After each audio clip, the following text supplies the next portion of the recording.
러시아와 우크라이나 전쟁이 1년 넘게 진행 중입니다. 3일 안에 이 전쟁을 끝내겠다라고 호언장담했던 러시아군은 이제 전 세계는 물론 자국민들에게도 비난과 야유까지 받고 있는 그런 느낌인데요. 그렇게 자랑했던 첨단 무기들이 부진한 성적을 보임과 동시에 무기 그 자체가 지금 부족한 상태에 직면했습니다. 모신나강 소총같이 박물관에 전시되어 있을 법한 구형 무기들까지 속속 전선에 투입되고 있죠. 근데 이 드라마 같은 일이 전차에까지 왔습니다. 아이고야. 무려 T-54 및 T-55 전차가 전장에 등장할지도 모른다. 지금 이런 얘기가 나오고 있어요. 과연 현실로 벌어질지 한번 알아보겠습니다.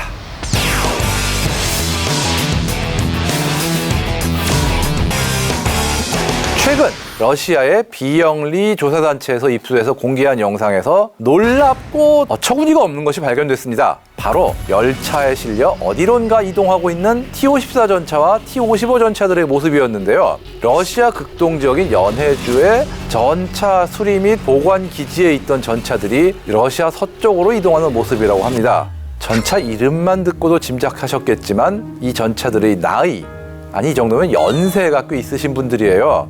T-54 전차는 약 80세, T-55도 약 65세쯤 됩니다. T-54는 제2차 대전 당시에 구소련의 주력이었던 T-34를 대체하기 위해 만들어진 전차인데요. 1944년에 개발이 시작돼서 1950년대 초반부터 양산이 된 전차입니다. 이게 지금 실감이 안 나시죠? 6.25 때 생산된 전차라는 얘기예요. 6.25 때. T-55는 1958년에 등장해 전 세계 소련 동맹국에 수출되면서 역사상 가장 많이 생산된 동구권의 베스트셀러 전차입니다. 이건 타의 추종을 불허하는 베스트셀러죠. 당시 소련군의 주력 전차였고 베트남 전쟁 당시에 동원되기도 했습니다. 러시아에서는 이게 구소련이 붕괴한 다음에 다 퇴역을 했어요. 이렇게 명을 다하고 보관기지에 있던 이 전차들이 전장인 러시아 서쪽을 넘는 우크라이나 쪽으로 이동한 이유에 대해서 많은 추측이 이어졌는데요. 우크라이나 전선에 투입될 것이라는 의견이 지배적입니다. 도대체 현재 러시아 전차 전력이 어떤 상황이기에 이런 구형 전차들이 전쟁에 투입된다는 이야기가 나오는 걸까요? 러시아는 우크라이나에서 파괴된 전차의 숫자가 최신형 주력 전차인 T-90과 T-80 그리고 T-72 등 약 2,000대의 전차 손실을 입었을 것으로 추정되고 있는데 러시아군이 전차 공급에 문제가 생겼음을 암시하는 상황은 작년 10월에도 발견됐습니다. 연해주의 전차 보관기지에 있던 T-62M 전차들이 기차에 실려 서쪽으로 이동하는 것이 포착된 건데요. 1965년부터 배치된 T-62M은 T-54, 55 전차의 후속 모델이죠. 실제로 T-62M 전차는 우크라이나 전장에 동원돼 상당수가 파괴됐습니다.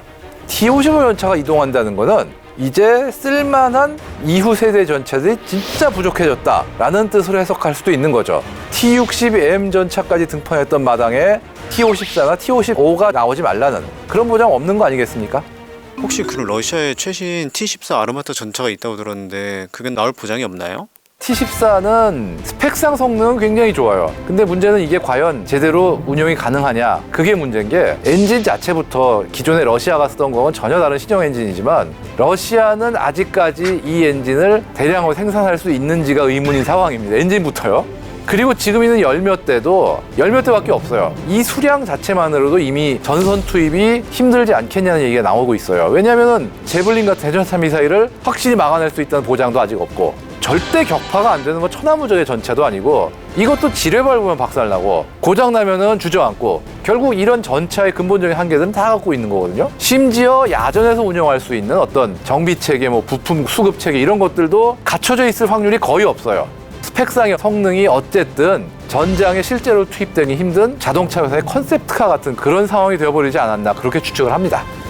최근 독일 레오파르트 2와 영국 챌린저 2까지 전장에 등장한다고 발표했는데 양측 전차 병력의 갭이 너무 크게 나는 건 아닌가요? 우크라이나군의 미국의 에이브럼스, 독일 레오파르트 2, 영국의 챌린저 2 등 서방 세계의 최신형이었던 전차들이 우크라이나에 들어오고 있는데요. 또 제블린이나 대전차 무기 등도 이제 대거 포진되어 있는 상태죠. T-55는 당연히 상대가 안 됩니다. 물론 오래된 전차라도 없는 것보다 낫긴 합니다.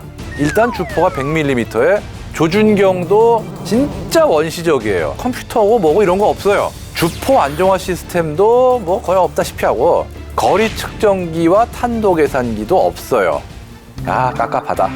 이런 구형 전차를 계속 전장에 투입하는 러시아군의 의도는 무엇이라고 생각하시나요? 이 여러 가지 추측이 있는데 일부에서는 그냥 전차로서 닥도를 시킨다. 이게 한 대가 파괴돼도 우크라이나의 대전차 미사일 한 발이라도 소모하고 죽으면은 너는 네 소임을 다한 거다라는 느낌으로 정말 닥도를 시킨다? 이거는 제일 멍청하게 쓰는 걸 테고요. 왜냐하면은 결국 공격은 전차 하나만 갖고 하는 게 아니라 보병 및 그 보병을 실어나가는 장갑차와 함께하는 거기 때문에 전차가 너무 어이없게 쉽게 소모가 되면은 보병과 장갑차들도 어이없이 같이 죽는 거거든요. 사실 이런 양상이 지금 이 순간에도 전개가 되고 있는 상황인데 T-55가 구식이라고 이런 식으로 운용되면 결국은 전력 자체가 전반적으로 소모가 되는 제일 멍청한 운용 방법인 거죠. 그 다음 방법이 너는 구식이니까 움직이는 토치카 정도로 방어전에 써라. 이거는 그나마 좀 나아요. 어쨌든 방어 전력으로 1분이라도 우크라이나군의 반격을 지연시킬 수 있다. 그러면은 그나마 소모치고는 본전이 덜 빠지는 소모다 할 수 있는 거죠. 그렇게 미련하지는 않은 방법.